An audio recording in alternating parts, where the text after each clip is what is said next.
All right, everybody, before I introduce our last panel on Saturday, just want to take a moment before we close out. I want to thank all of our panelists and presenters from earlier today for a great day of programming.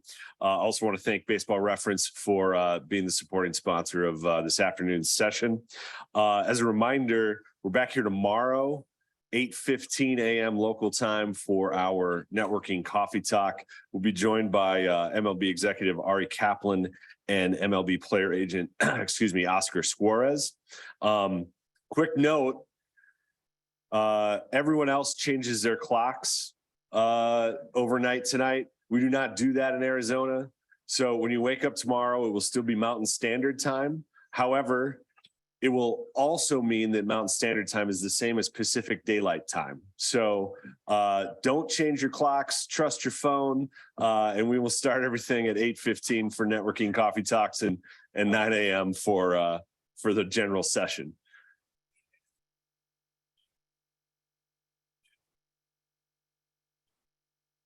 Your phone will change on its own, Bob, I promise. All right, so closing our Saturday programming, we have a presentation on how artificial intelligence and machine learning will change the baseball industry.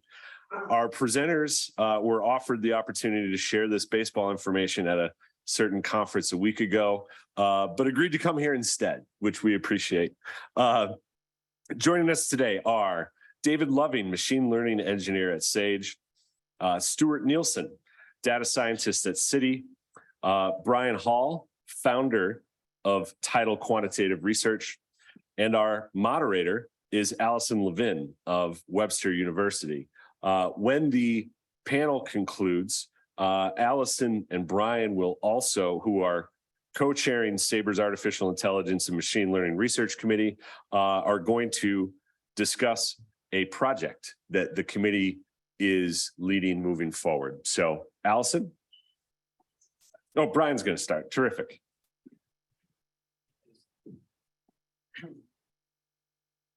Thank you, everyone.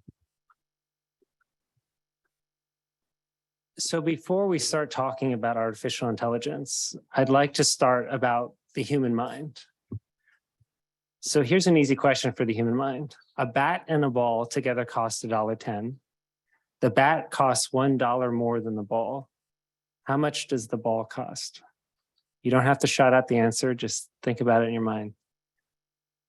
How many of you, just curious, raise of hand, how many of you have heard this problem before? This is a very educated crowd. So the correct answer is 5 cents, right? So I think an instinctual response is to say 10 cents. The first time I saw this problem, I said 10 cents, right? It turns out that 50% of students at Harvard and MIT get this question wrong when they see it. So why am I mentioning this?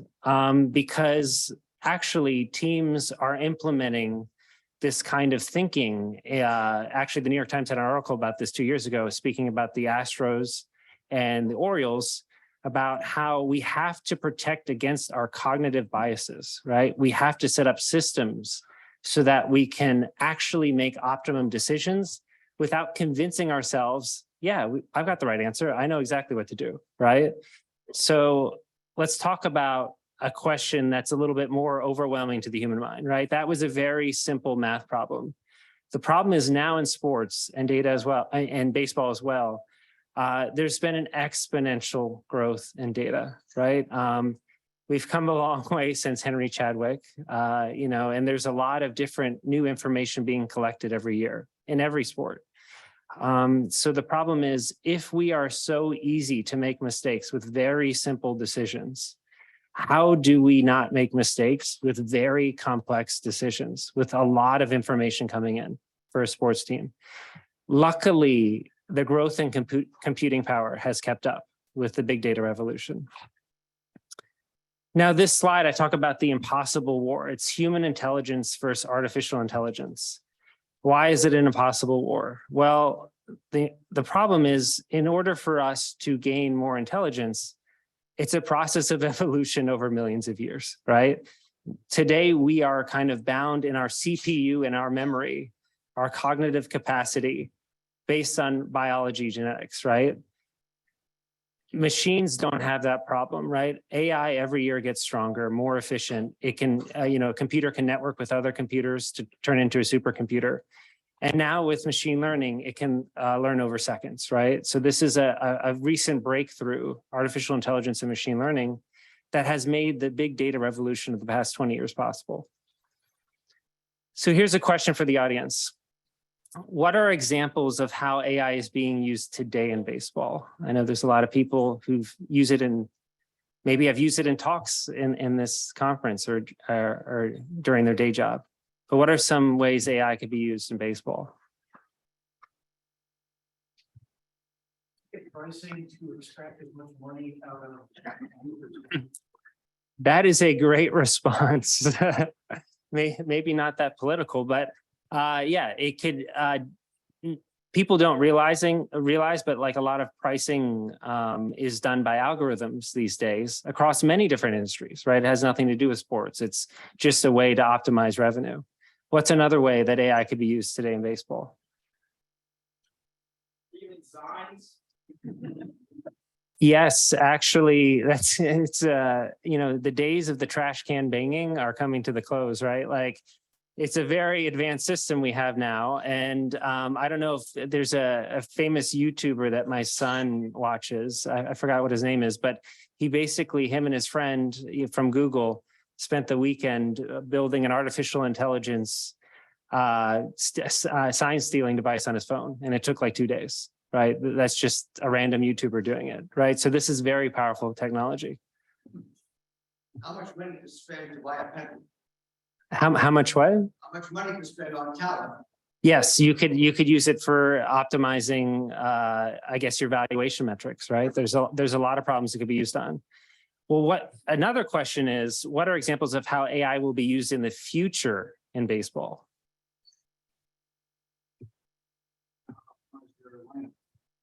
Correct. Yes, you can optimize your lineup, and we'll show examples of that in this talk. I take it that you may have tried this, but yes, it's definitely great for. Yeah, so it is a great way to process all the information in the world about a game and optimize the pricing related to betting. So now I'll have David come up and speak about AI and the black box. Okay, put your hands up if you have heard of black box as a term to refer to artificial intelligence and machine learning. All right, awesome. I'm very glad to see that. Okay, so what do we mean when we talk about the black box? Yeah, we're not talking about a literal black box the AI is running in. I mean, it probably is running in a black box because most computers are black and they're boxy. But we're talking about a metaphorical black box, right? This is something that prevents us from actually seeing inside and having an intuitive, solid understanding of what exactly the algorithm or the model or whatever you want to call it is doing. This is not a black box. Does anybody know what this is? Shout it out. Say again. Yeah, OBP. What's this? Exactly. Okay, what's H? There we go. Okay, so we understand how hits relates to OBP, right? This is pretty intuitive. So this is not a black box. We look at this, we understand what it means about what's actually going on in the field. This is a black box. Does anybody feel comfortable with these equations? You do, okay. All right, we got one. So this is called a GRU. That's not important. This is an ancient ancestor of ChatGPT. You probably have heard of ChatGPT. This is from 2015, right? So this is actually really outdated technology at this point. You might see some W's in those equations. So those W's are vectors and not just one value. These vectors could have hundreds or thousands of numbers in them. So if you want to look at this from the same perspective as we were looking at the OBP, it's not going to work, right? We're not going to look at this and have an intuitive understanding of how this relates to what's going on the field. But we can look at it from a different angle to try to start to understand what's actually going on. So I want to introduce two concepts that are pretty common in explainable AI. This is global versus a local explanation. So a global explanation asks questions like, Why do some teams win more than others? All right, so a higher OBP, is this going to result in more wins? Yes, okay. Do we understand why that results in more wins? Does this explain every win? No. So a local explanation asks the question, why does this team win this specific game?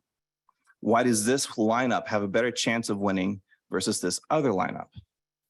The local explanation is where we can move from large statistics, aggregate statistics like OBP, to where AI can really get involved and start to teach us things that we otherwise would have a hard time understanding on our own, because they involve so many complexities, the different, the specific conditions, things that are more complex than we can represent with a handful of parameters, or even a large number of parameters, right? We're talking about billions of parameters these days.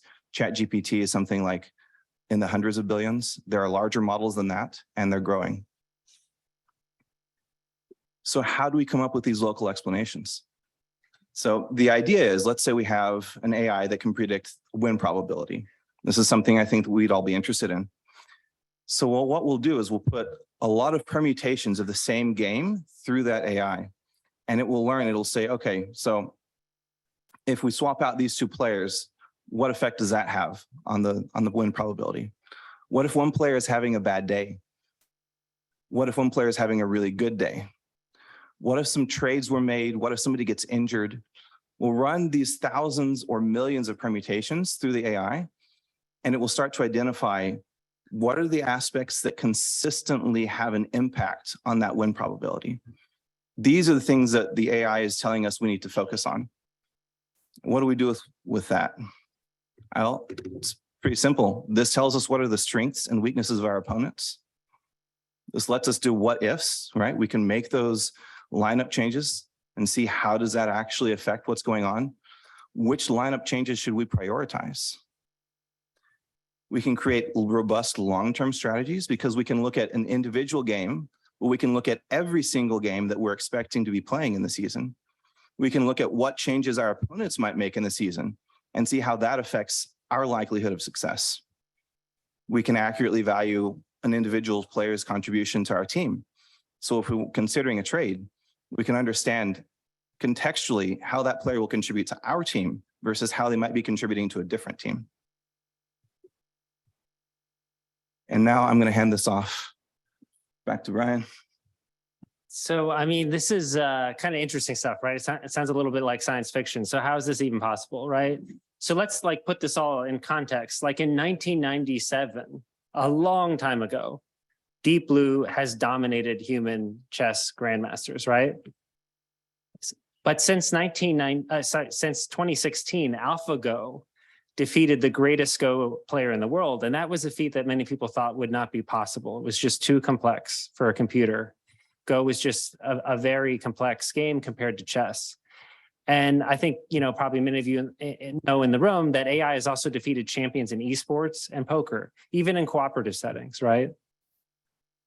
So today, what's very interesting is top players in these sports or games actually train with AI in order to win against human opponents. So what does that mean?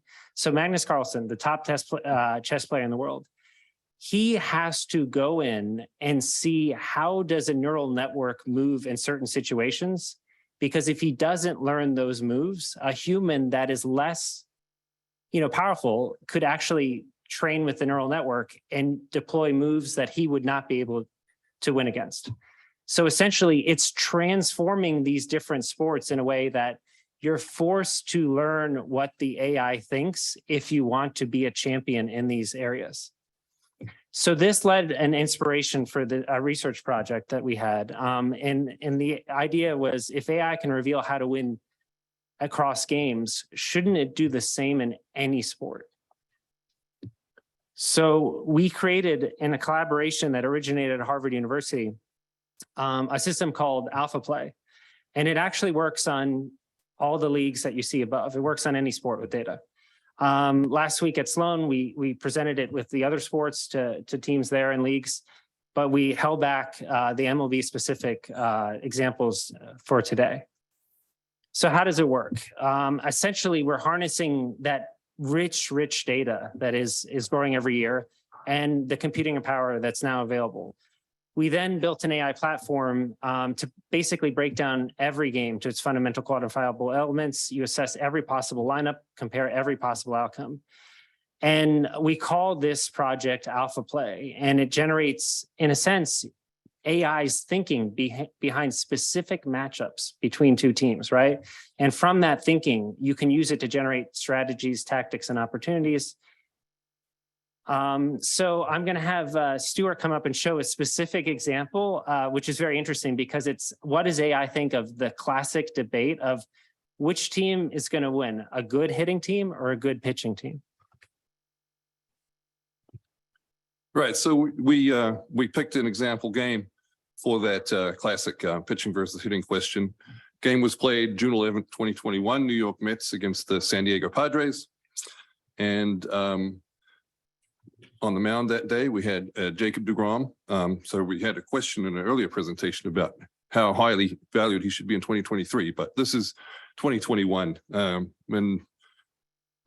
It's right. I believe that he was a highly regarded pitcher as of 2021. And so we're going to look at him as the great pitcher in this game. So he was pitching to this Padres lineup, was a loaded lineup with these players. And here is the Mets lineup that was playing that day. Now, so the prediction engine, right, that we're using here, it generates predictive features based on every single one of these players to feed into the game prediction. So here are some of the highlights of what comes out of the game prediction. So as one may expect, we've got the big boost coming from Jacob deGrom and his pitching relative to his opponent that day, who wasn't Jacob deGrom. So as you see there is plus 15%. That specifically means it's quite easy to interpret here, actually. It's boosting the Mets winning probability by 15 percentage points. On the hitting side, the single largest hitting feature is the respective number 2 hitters. They match up there with Manny Machado of the Padres being stronger according to the AI by a 6 percentage point move of the winning percentage. Meanwhile, we look at the respective number 4 hitters, and there we see Pete Alonso of the Mets boosting his team by a relatively modest bump of 1%. So those are some of the highlights of the features. So the way it works, so the way the explainability layer works here is that, so you start with the overall league average win percentage for the home team. So it's going to be slightly above 50% due to the home field advantage. And this is before any of the player features have been incorporated.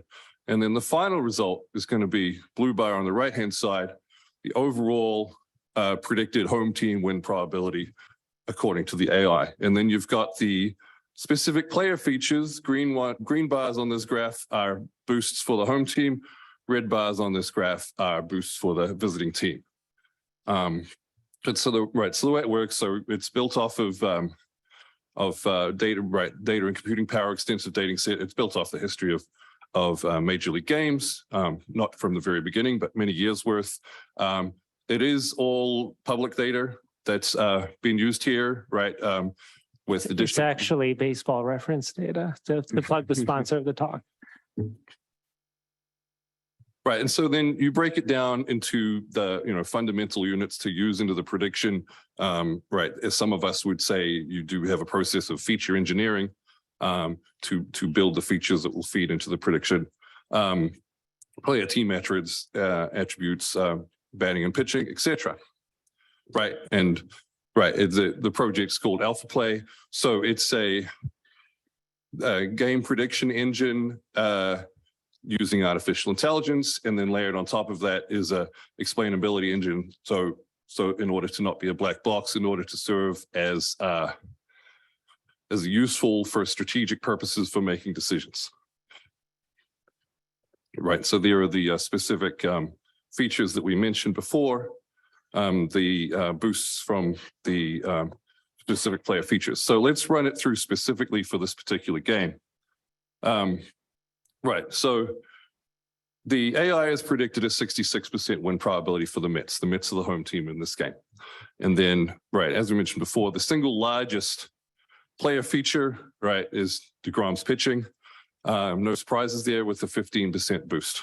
Now, the next one that comes up there is one that wouldn't be a feature if the game were played today, DeGrom's hitting. So, right, some of you may know DeGrom is also an excellent hitter by the standards of pitchers. And all of these features are based on players relative to their corresponding opponents. So DeGrom, substantially better hitter than the Padres pitcher. Right, but it wouldn't be a feature today. But and then right is another example that we mentioned before. Pete Alonso also giving a modest boost, right, relative to his opposing corresponding hitter. And then over the right-hand side, we've got several features based on the Padres hitters being strong hitters, and of course the strongest single one in that category there is Manny Machado, relative to the Mets #2 hitter, being a strong boost for the Padres. So that's one example. Yes. So and the graph is showing the 20 largest features. There's actually over 100 features in the model. There are several features per player. And so one of the bars in the graph where you see it labeled there is everything else. So it's the residual. It's the sum total of all of the other features netted out. Beyond the 20 largest ones, you can see overall net it's quite small. But if you wish, you can look at all of the features beyond just the top 20 if you want to drill down to that level of detail. So Stuart, in this example of good hitting and good pitching, what is the AI siding with? The AI has sided with Jacob deGrom. It might not always side with the pitcher in pitching versus hitting, but it did side with Jacob deGrom. Jacob deGrom as of 2021, right? 2023 might be different. All right, so we're going to go to a different example here, and right, another player who has been mentioned in this conference, Aaron Judge. So right, he had quite a season for himself last year, and a kind of very interesting question came up, which might not have come up for the same way in power hitters of earlier eras, but it did come up for Aaron Judge, and it's like, where do you put him in the lineup? So he was sometimes used as a leadoff hitter, and sometimes used as a #2 hitter, and sometimes in other spots. So we look at an example game that was played August 16th last year between the Tampa Bay Rays and New York Yankees. The Yankees, in fact, used the lineups that goes across the middle of this slide, and Aaron Judge is hitting second in the lineup on that day. And the AI predicts a 61% probability of a win for the Yankees based on the lineup they actually used. Right, and then across the bottom of the slide is an alternative lineup that we fed in to the AI to see what it would think about that lineup. So we've moved Aaron Judge to the leadoff slot, and we've shuffled around the other players in a plausible fashion with the, still considering, right, alternating lefties and righties, stuff like that.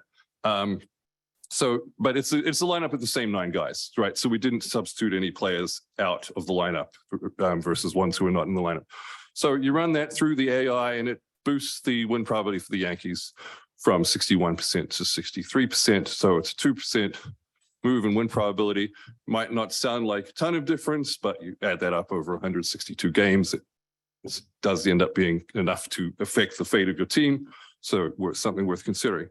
So one more example I'm going to go through. It's still an Aaron Judge based example, but it's the same real life game that it's keyed off of, but it's tackling a different kind of question that can come up in the course of managing a team. And that's when you face the absence of a player from your lineup due to that player taking a rest, or due to that player being hurt, or due to the player signing up to play for a different team. So in the case of Aaron Judge, it's your $400 million question. Okay, so right, it's the same game which Aaron Judge did in fact play for the Yankees, and he played in the second spot in the batting lineup. And that's across the middle of the slide. And then along the bottom of the slide is an alternative lineup, right? Only one change. Aaron Judge is out. Another player is put in his place in the second place in the lineup. A player who, you know, we would consider to be a plausible replacement for Aaron Judge, both in terms of that lineup spot at number 2 and also in terms of the defensive position. That's Giancarlo Stanton, also a somewhat highly regarded player, certainly a highly paid player.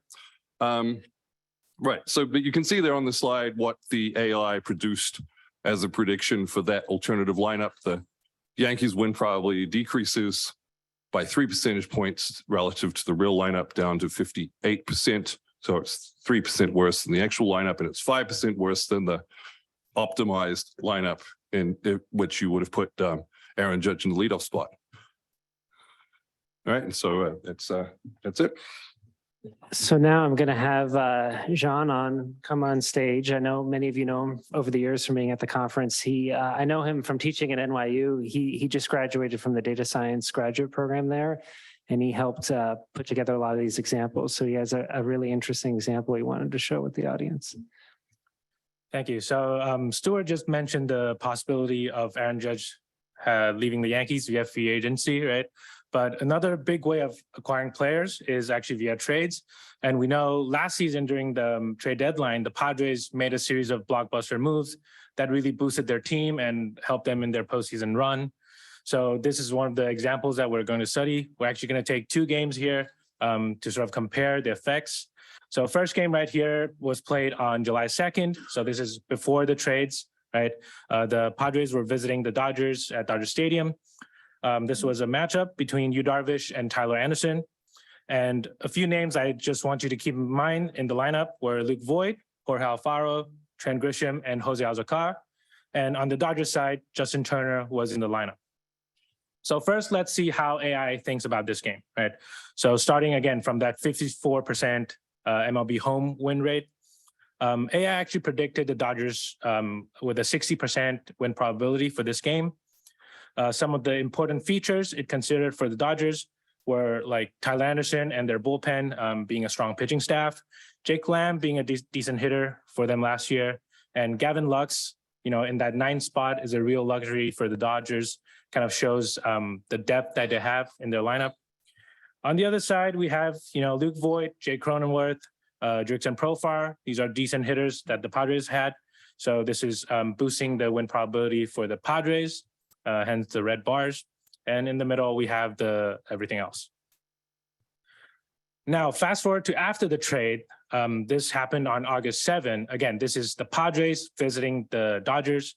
And we picked this game because it was the exact same pitching matchup between Darvish and Anderson. But this time, Padres had Soto, Bell, Drury, and as an extension, Will Myers in their lineup. On the Dodgers side, they also made a switch. Mookie Betts is now in the lineup in place of Justin Turner. So let's see what Alpha Play thinks of this game. Starting from, again, home win rate is 54%. So this time it predicted the Dodgers would win 62% of the time.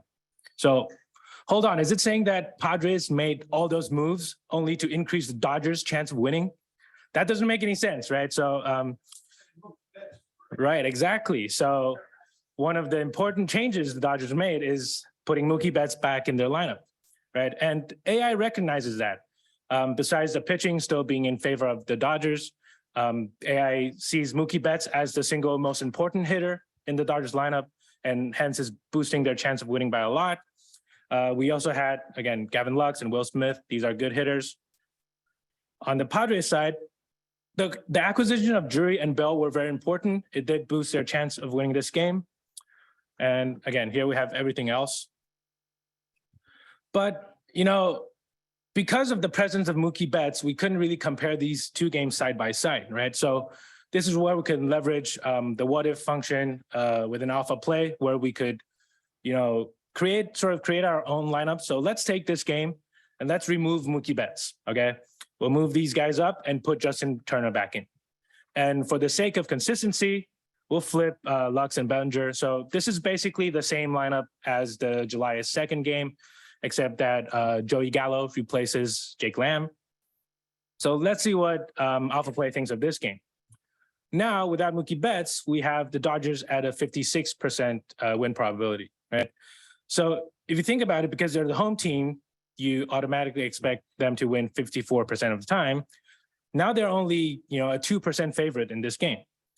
Anderson, Lux, still important, but Padres, because of their upgrades in the lineup, have really sort of pulled even with the Dodgers in this case. But, it's also not realistic to say that the Dodgers just don't have Mookie Betts, because they do for the next, 10 years.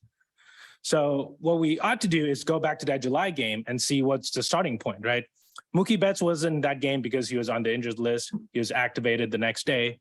But let's say he wasn't hurt, okay? Let's take Turner out, put Mookie Betts back in, and see what would happen in that game. Alpha Play this time has the Dodgers at a 64% chance of winning, and you can see majority of the bars are green, which means they are boosting the Dodgers' chance of winning. We have Lux, Anderson, Betts, Jake Lamb, even Chris Taylor in there as players that are positively helping the Dodgers. And on the other side, we still have Machado and Alfaro, who are decent hitters, but we have very few features that are actually in support of the Padres. Essentially, what we're comparing here is, in terms of a matchup between Darvish and Anderson, with Mookie Betts in the lineup before and after the trade, the Padres gained about 2% against the Dodgers. And without Mookie Betts, that's about 4%. So what this information tells us is, front office can use this to determine whether or not it's worth it to, clean out your farm system and acquire these big players. And before you make those moves, understand what benefits bring to your team, how much edge are you gaining, etc. So this example was, I think, was great to showcase how some might not think what the Padres did at the trade deadline was worth it, but some do, because ultimately they did beat the Dodgers in the postseason. So last, I'm going to pass it back to Brian to wrap this up. I realize this is a baseball conference, so I'm not going to talk about Holland, but I just wanted to kind of remind everybody that when we're talking about artificial intelligence, this is something that is going to dramatically impact every sport, right? So this system and systems like this will, people in chess are currently using it, right, in order to stay the top champion in the world. It also works in other sports, which is really scary, right? So, and what's really kind of fun and interesting is that depending on the sport, you learn so many different things from the AI, right? So baseball has very specific examples, but when you put it on NFL, if you put it on an NHL, if you put it on an English Premier League game, experts in the industry end up seeing things they didn't spot before. So essentially, when we talk about a future of AI, you're going to see teams using it before games to strategize. They're going to try to maximize their wins by analyzing games ahead of time and then planning moves accordingly.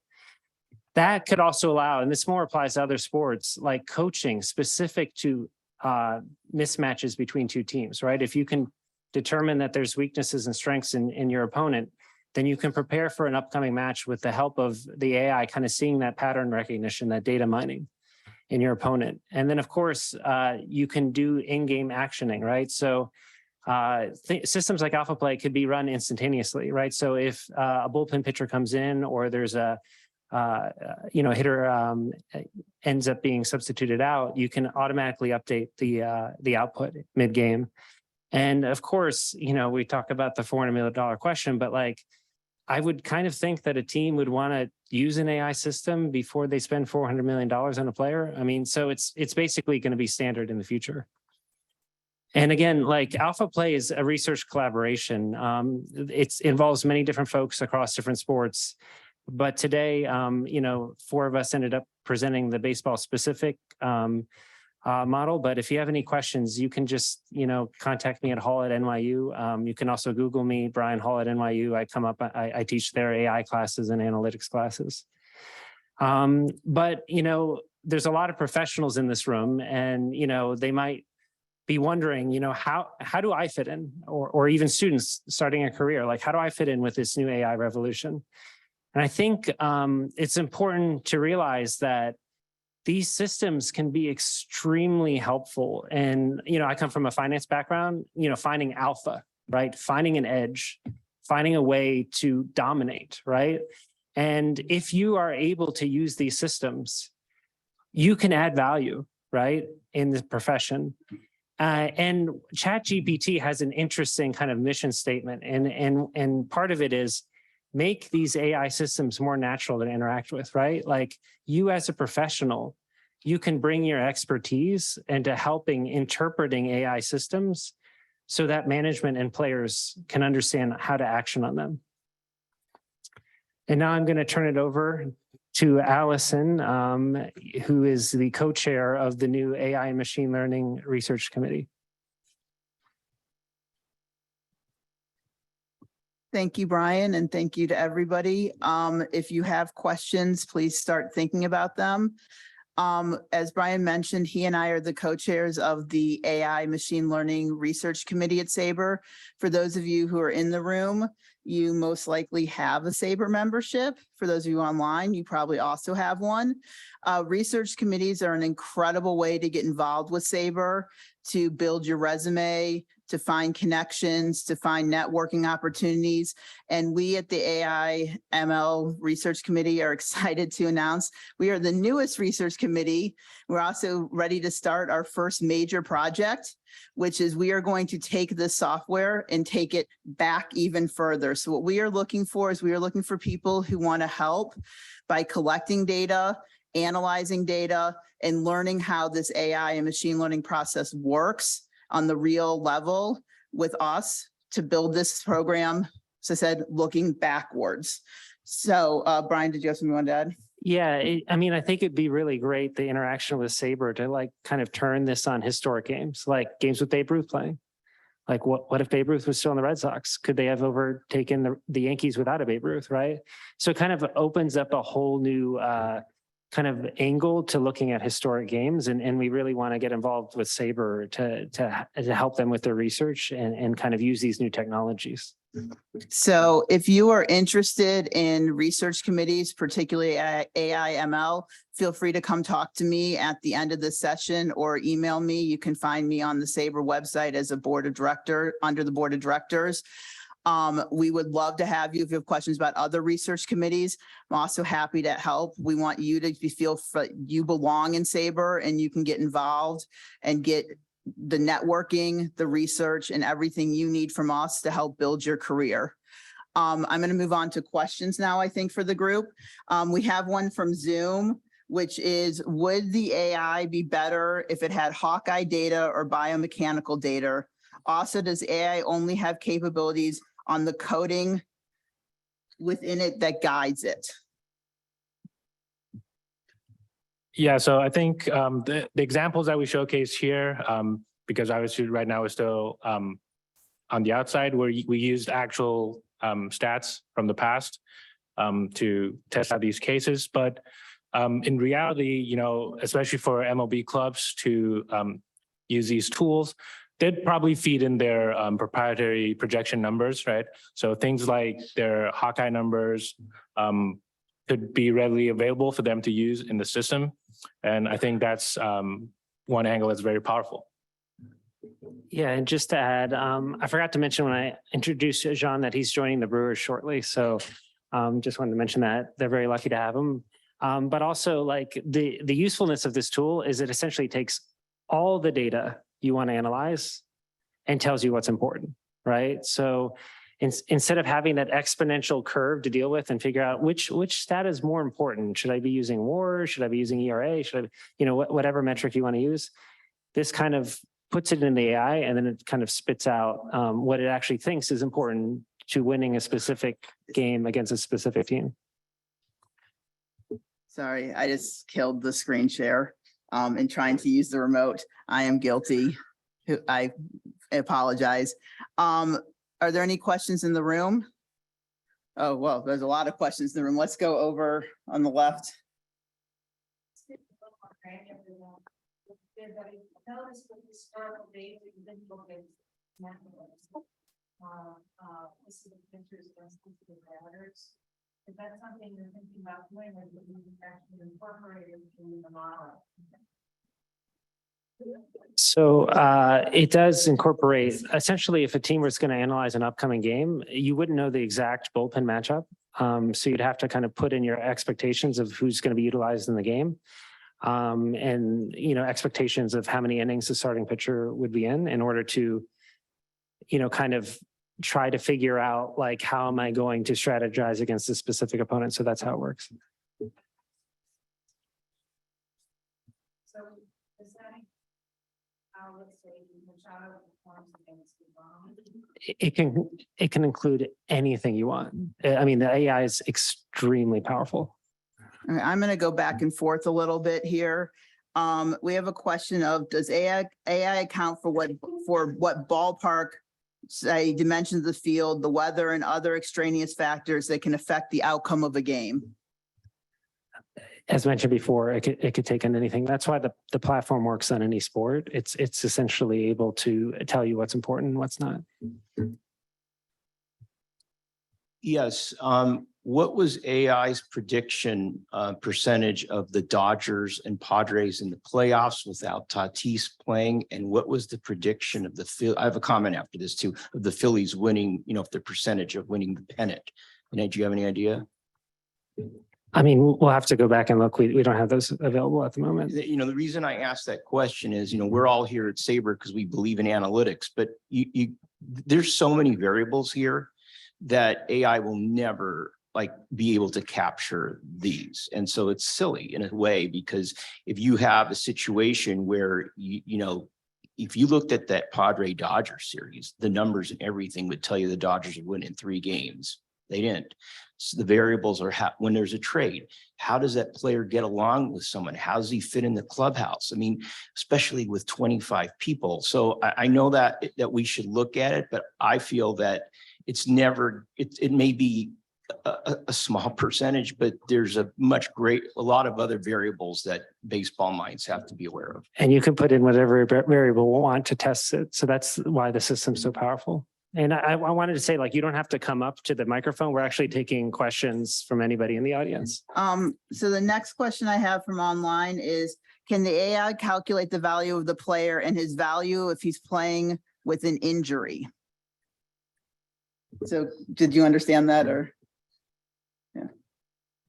I mean, for MLB teams, part of it is they know their players best, right? So if there is something like an injury, that's something they have to account for when they plug in the numbers. I think multiple teams probably have injury related metrics that they've been using. So if you feed it the correct information, it should be able to detect things like that.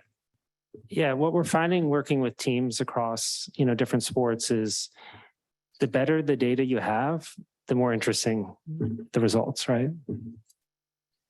Okay, hey, so nice work. I'm curious about 2 points of alpha play. One is that are you able to get confidence intervals on your estimates? So is that done by some kind of seeding of the model before you do it? And secondly, how stable are your models? So for example, if you circulate things and you leave a variable out, and do you find that suddenly you have a very different answer? So, just curious.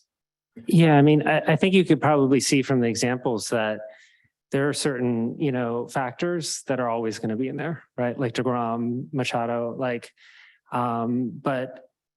yeah, I mean, we're building out a system that's actually using kind of more, actually pretty advanced technologies from David's research at Harvard. He actually does kind of astrophysics research there to build out these kind of more robust confidence intervals. But what's interesting is a lot of these decisions are made by teams today with what model, right? With what confidence interval, right? So my counter is, this is amazing that AI can do this, which is I mean, I was shocked when we actually built this. You have the unknowns that the previous gentleman said, but still, even if you have a confidence interval of, here's what we think we know, having that, 64% with what, a 5% range or whatever, that's always good to include if you can. So thank you. I'd also like to add on that. So with confidence intervals, yes, we can calculate those. But the more data you put in, like if you want to put in weather data and specific park data, biometric data, the computational like requirements for coming up with those confidence intervals, that grows like exponentially really fast. So at some point, it's a question of, does the team want to invest enough money to actually run those confidence intervals, So you're or bootstrapping or something like that to get. Yeah. that way. Yeah. yeah. Okay, a question from Zoom that kind of ties into this a little bit, I think, is how does your model address the issue of overfitting by including every feature that you can imagine? Because we use 80% training data and 20% test data. Next question. Wanted to give you one. Anybody else have questions? Yeah, up there.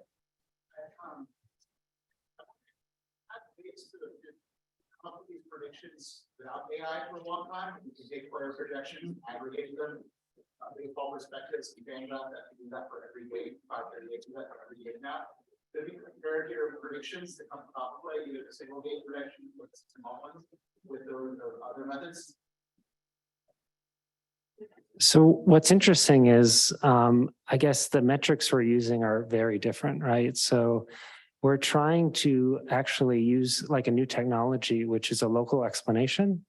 I think a lot of techniques now are more focused on global explanations. So what our metric is actually is kind of, it's interesting, like when you look at a soccer game and you see kind of what happens in the game and what AlphaPlay suggested to do before the game.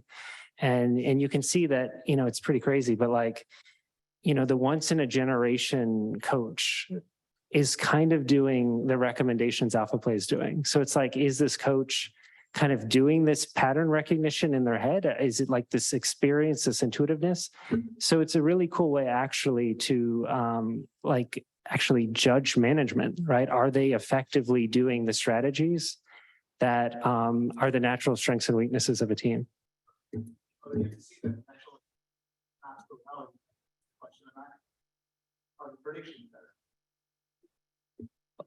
What we're finding is, when you use proprietary team data, the predictions are better than what's publicly available. Okay, so we have a question of how does the AI ML adjust for player or I'm sorry, for manager decision making? So I think a manager decision making, you can think of it as a data point, right? So essentially you factor in your expectations of what your management are going to do before a game and what the opposing management is going to do before a game. And then essentially, whether it be the lineup or the bullpen changes, and then that can factor into the model. I have a comment and then a question. The comment was we had two different evaluations of Mookie Betts before the Padres made their trades and after, which indicates possibly that we need to be leveraging days off. That Mookie was more valuable when the Padres got strong as compared to weak. The question has to do with where would you get the 15% for Jake DeGrom or any of these numbers into percentage? Does the AI brute force it out with multiple simulations of the game? Or does the AI use one of the shortcut methods that the baseball community has come up with over the years, like the Pythagorean formula? Yeah, so it's sort of neither of those. I'm sorry to disappoint you. I think that was the point of when I was showing some of those black box equations. Basically, it learns to predict the outcome of a game. And then we've passed through a lot of permutations of, let's say we have a specific game, then we'll make small changes and do thousands of those and observe what the AI predicts. So once we have an AI that can predict accurately what the outcome of a game will be, the question becomes, why is it making that prediction? Why? outcomes that we don't get to see. It learns its own process. And so the question is, how can we investigate its process? What can we understand about why it's coming to these conclusions? Okay. And it's a process that itself is not specific to baseball. It's or to sports overall. It's part of the way the AI works. Did anything about how the AI valued things surprise you? Well, I mean, it surprises us every day. I mean, every game, every day, it makes us, it kind of humbles us, like how much a human mind actually knows. And you follow the sport for years and years and years, and all of a sudden you're seeing like slight nuances you didn't see before. And it's across like every sport. It's I don't know, I kind of pinch myself. It's pretty cool. So yeah, you guys demonstrated a lot of potential outcomes, and short of a couple of weight matrices that popped by, there really wasn't any discussion about how, quote unquote, the AI is really architected differently than some general nonlinear model with some Monte Carlo population. And so I'm curious, can you tell me? There's a lot of velocity in this. I mean, the machine learning world is moving really quickly. I know, Brian largely has led this for like 2 years of working on this. In that time, a lot of the algorithms have changed. Also, as we're talking about things like, there was a question earlier about matching a specific pitcher versus a specific batter. That's its own class of, okay, how do we solve that problem? And then how do we include the signal from that into something else? So the short answer is there are a lot of algorithms at work here. You can throw in your own algorithms. It's a question of how do we intelligently combine them? But then the bigger issue is, okay, but then how do we learn from that? How do we learn from that in a way that we can make better decisions? So it's largely, deep network and playing with the initial node layer of what sorts of features are we interested in? I would say it's we can't really go into specifics, for a lot of different techniques discussed in the conference are proprietary. But it was 2 years of a lot of hard work and working with some brilliant people out there, including some people in the audience to help make this. And I mean, it's hard to explain because the data you're used to as a fan is so different than what the data is needed for this model. So a lot of this is just proprietary ways of using data that have never been done before that just took a lot of trial and error. Thanks. Yeah, over here. You guys talk about the applications about this with trade value or lineup changes. I'm curious if there's any other applications you guys see in this system and this AI that could be brought to the game. Yeah, I mean, it's interesting because there's essentially, if you break down any sport to a series of decision making, right? I mean, theoretically, you can measure different points in the game and what you want to do. The one limitation, though, is, and this is a big limitation of any game, any sport, is you don't know exactly what your opponent is going to do before the game, right? So you're going to have to make adjustments in game. But yeah, I mean, personally, I started this project with baseball, and I just assumed that the baseball data in the baseball world, it was like going to have more data than any other sport. And what I found is actually the nuances and the richness of this is like kind of mind blowing in other sports. We actually use way more data in, say, soccer, which was surprising to me before I did the project, right? Or NFL, right? Yeah, it's essentially every person we talk to kind of thinks of a new way of, oh, like we could use it for this, we could use it for that, right? So it's kind of like we're learning from the experts at the teams. Okay, yeah. So not too long ago, the hot topics in the tech industry were drone delivery, virtual reality, and a few other things like that. And clearly the leading candidate for overhyped technology in this year is AI, and there's just no question about it. So let's see the real deal. And if it's as powerful as you say it is, if everybody has it, I'm going to be using it in the dugout versus my competitor, and whose AI is going to be better than the other AI, and everybody's got the same advantage. Why don't you just play the game in hyperspace. Well, Yeah. hopefully we never get to the point where AI is making all of the decisions and that everything is perfectly predictable, because that would be kind of boring. And also, I'm just really glad that we're getting like smart questions from the audience rather than like, is a robot going to replace the player, right? Like, and that's kind of like the more, public view of AI in sports. But yeah, it's definitely going to, I think of it as a way to assist a human with their intuition.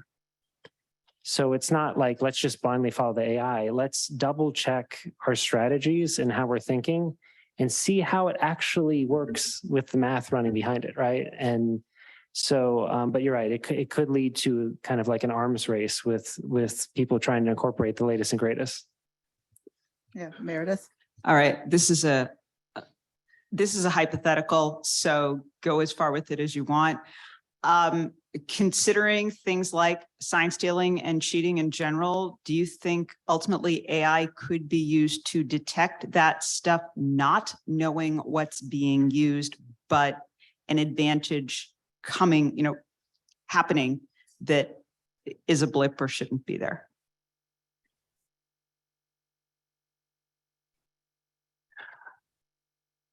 There are always going to be unexpected events, right? The more information we get, the better we can improve our expectations. So there will be fewer unexpected events. I think, yeah, at some point you get to ask the question, okay, we have an enormous amount of data that should be able to explain this. Why wasn't that explained? I don't know. Then, of course, could you track back to what was happening based on that? Right. I mean, I think at some point you get into the question of ethics in AI of, if we're going to say, okay, we're detecting cheating. That's why it's a hypothetical. Yeah. I mean, I'm not talking about, I mean, that's its own question. It's more, would you consider it eventually being detectable? And then we can decide what happens with it, I guess. But the thing about sign stealing is that I don't just mean sign stealing. Yeah. That's just what I use as an example. Frankly, I can think of any number of ways it could be done, and it's more finding the extent to which an outlier situation would imply that someone was messing with whatever. Yeah. So there's been technology out there for a long time that would have been very good for sign stealing, and basically the message from the league is just don't use that technology, right? And then whatever sign stealing happened, and that it doesn't need AI in order to happen, right? And so in terms of what's going to happen in terms of cheating in baseball, I don't think it ends up being very different before versus after people start using AI. Sorry, let me phrase the question differently. Forget sign stealing. Somebody comes up with a cool new way to cheat that nobody's thought of before, that has not yet been detected. The idea of using AI to find evidence that something is happening, despite the fact that we've never seen something like it before. Well, personally, I'm talking an unknown. I'm not talking sign stealing. We all know how to steal signs. There's a lot of ways to do it, frankly, that we don't even hear about. well, I mean, AI is just so overhyped. I don't know if it could do that. I guess you can eventually you can say, look, all of these things don't explain that, right? All the things that we're measuring don't explain it. As far as what is the explanation, I'm going to leave that to the humans. And I think if it gets to a point where, AI is detecting things where, let's say, the league has to step in and regulate it, that actually shows that, the AI is being successful, and, we're using it to actually help us learn about a lot of things in the game, right? Okay, I want to wrap up with one question to each panelist. If you can each just answer this. What are you most excited for coming up in the future of AI and machine learning? Whoever wants to start. All right, so I got nominated to start, and I wasn't ready for this question. I wasn't prepared for it. So as has been mentioned a few times, right? AI is a technology that is, right, it's been brought to some industries already. And it's going to be brought to sports analytics in various ways. And right, as far as I'm concerned, it's going to be mainstream soon enough. And as hopefully is captured by what we've talked about here, it's actually a lot of fun to work with, right? It's kind of fun to kind of explore the kind of output it produces and think about that in terms of the game. So I think that's very exciting. Okay, so we talked a lot about like decision making and how AI can enable better decision making, but one of the things I'm most excited about is AI coming up with being used to better improve the connection between the fans and the players. Right now, there are a lot more fans than there are players, and so it's really hard for fans to have some individual connections to players. I think AI can be used in a lot of ways, and I don't have a lot of ideas here, but I have the sense that it can be used in a lot of ways to deliver more personalized experiences, to make our enjoyment as fans of the game better. I think an important point about AI is to understand that, AI isn't here to replace human. As much as you want to believe there may be like a robot takeover, it's highly, highly unlikely, right? AI is actually just a tool like any other technology that we've been using in baseball or in other industries, where we're leveraging this tool to help us, become a better version and work more efficiently. So I think it's important to embrace, even though there's not a lot of unknown, but embrace this tool to help us win baseball games. And I'm gonna kind of give a response to promote the new committee, but I'm really excited about kind of working with the younger members that participate in this conference, or people in industry that have really amazing like AI skills. We've already seen that synergy with our work in the committee. And basically, SABR, invented sabermetrics, invented, sports analytics essentially, and is famous by Moneyball. And now I'm really excited about like the new AI revolution that hopefully SABR is going to help spearhead through, a lot of, fans that just love, baseball, AI, and coding. Okay, thank you to our panelists, and we will be around all weekend if you have any more questions.